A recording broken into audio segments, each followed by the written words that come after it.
Hello friends, मैं take गुरु युग। और आज हम बात करने वाले हैं VMware ESXi 6.7 को 7.0 पे अपग्रेड करने की।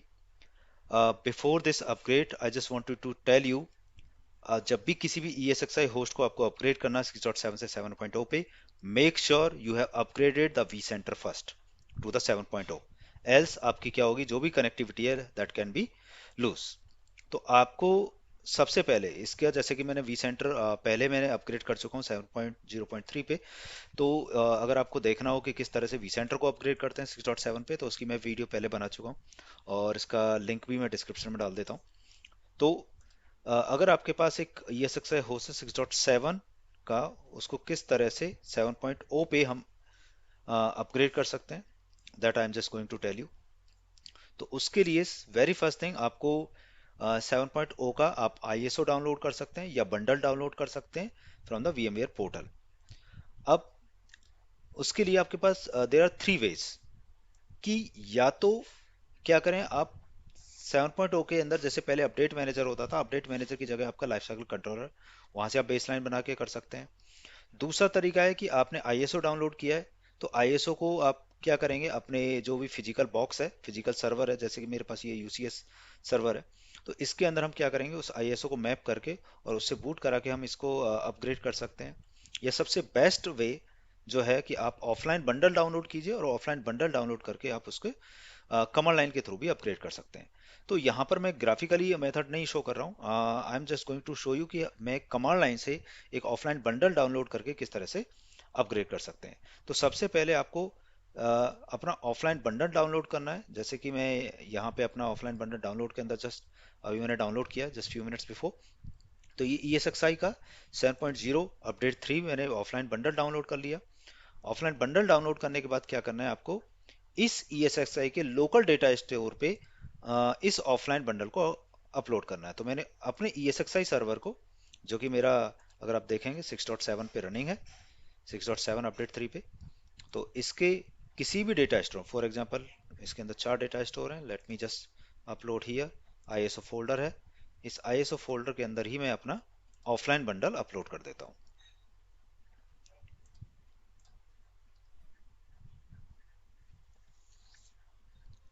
तो it will depend on the like your network speed, कि जो आपकी लोकल मशीन से और ESXi पे अपलोड करने के लिए कितना टाइम ले रहा है, क्योंकि बहुत ज़्यादा बड़ा बंडल नहीं होता है। लाइक नॉर्मली 350 360 MB का आपका ऑफलाइन बंडल होता है, सेम आपका ISO होता है। तो that you can upload here. Upload आपका हो चुका है। नाउ इसी अपने ESXi को now we can access by using PuTTY, यानी कमांड लाइन के थ्रू उसको एक्सेस करेंगे। जो भी हमारा ESXi सर्वर है, आप उसका सर्वर का नाम दे सकते हैं, अगर DNS रिकॉर्ड्स क्रिएटेड हैं उसके लिए, या उसका IP यूज कर सकते हैं। तो नाम डालेंगे। रिमेंबर, अगर आपका SSH इनेबल नहीं है, then you will not be able to access your server by using PuTTY. तो आप अपनी SSH सर्विसेज को भी स्टार्ट कीजिए। अगर आपका स्टार्ट नहीं है, वो आप कहाँ पे जाके कर सकते हैं, होस्ट के अंदर मैनेज में जाकर, यहाँ पर सर्विसेज होती हैं, तो सर्विसेज में जाके आप अपनी SSHD सर्विस को ये दो सर्विस हैं आपकी, इन दोनों सर्विस को आप ऑन कर देना है, ESXi सेल एंड SSH। तो यहाँ पर हमारी ये रनिंग है, that's why I am able to access इसको। यूजर हम रूट करेंगे, इसका मैं थोड़ा टेक्स्ट साइज बढ़ा देता हूँ। ओके,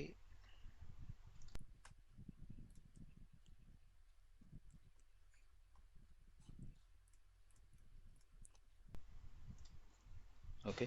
तो user name root, you should have the root password, तो मैंने अभी यहाँ पे रूट का पासवर्ड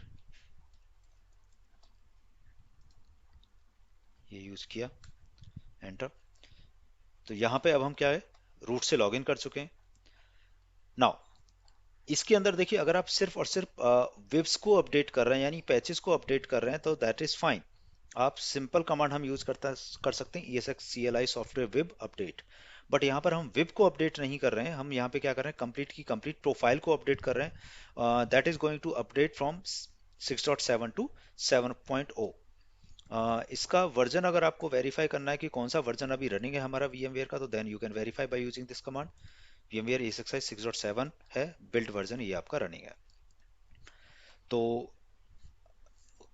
अब हमें प्रोफाइल को अपडेट करना है, तो प्रोफाइल का नाम भी हमें इसके लिए चाहिए होगा। जैसे हमने ऑफलाइन बंडल डाउनलोड किया है, तो उस ऑफलाइन बंडल में प्रोफाइल क्रिएटेड होती है, तो उस प्रोफाइल का नाम हमें सबसे पहले वेरीफाई करना है कि उस प्रोफाइल का नाम क्या है। तो वो हमारे ऑफलाइन बंडल से ही हमें चेक करना होगा कि ऑफलाइन बंडल में क्या प्रोफाइल का नाम दिया हुआ है। तो उसके लिए कमांड हम यूज कर सकते हैं ESXCLI सॉफ्टवेयर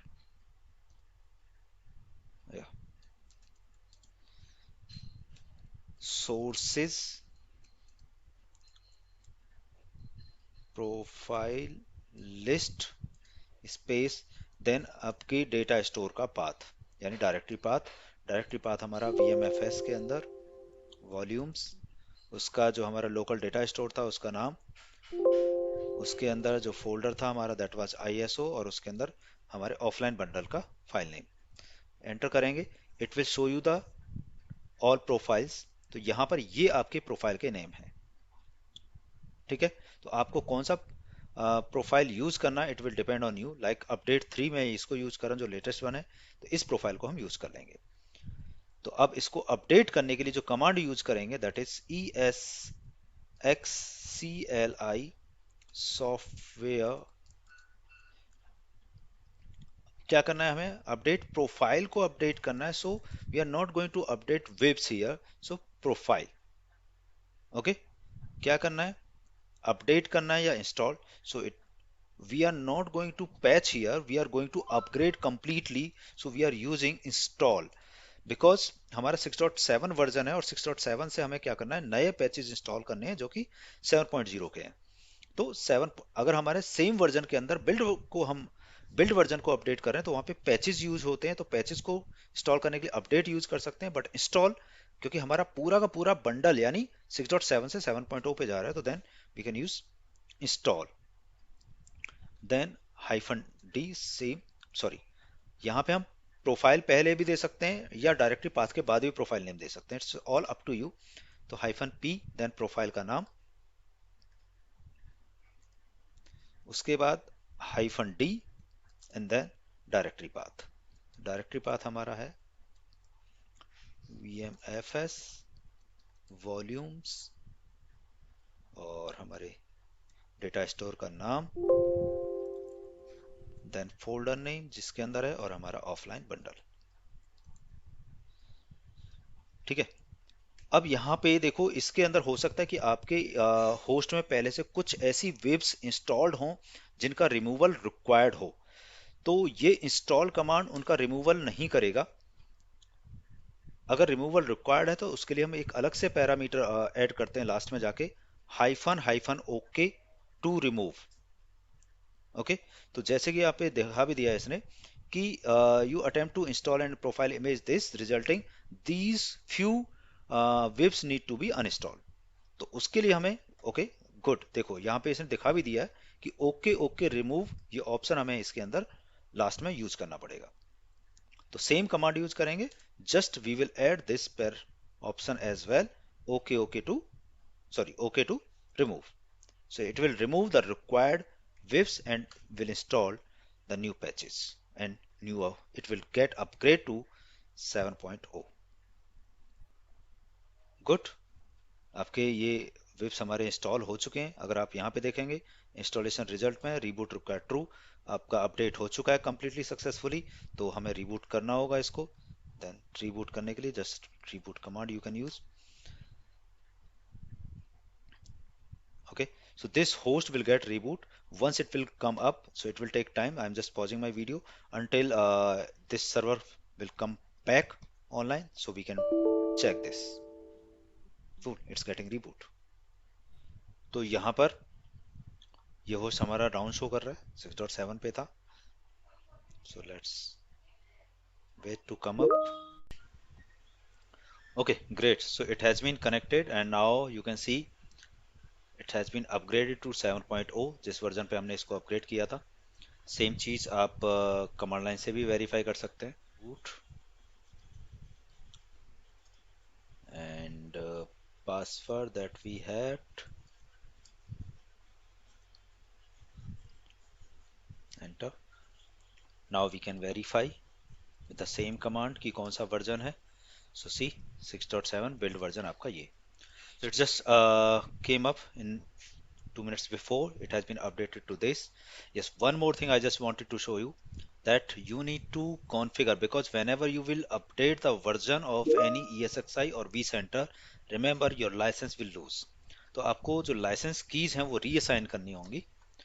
जब हम पैच करते हैं तो पैच के केस में ये चीज़ नहीं होती कि लाइसेंस आपका जो है वही रहता है. तो आप क्या करेंगे, कॉन्फ़िगरेशन में जाके लाइसेंसिंग में जाएंगे. Now it will show you as evaluation mode. So you will have to assign the license keys here. Will go here and will configure the new license keys here, and then you will have to configure it. Clear? So, cool. I hope it was helpful for you. Thank you. Have a good day.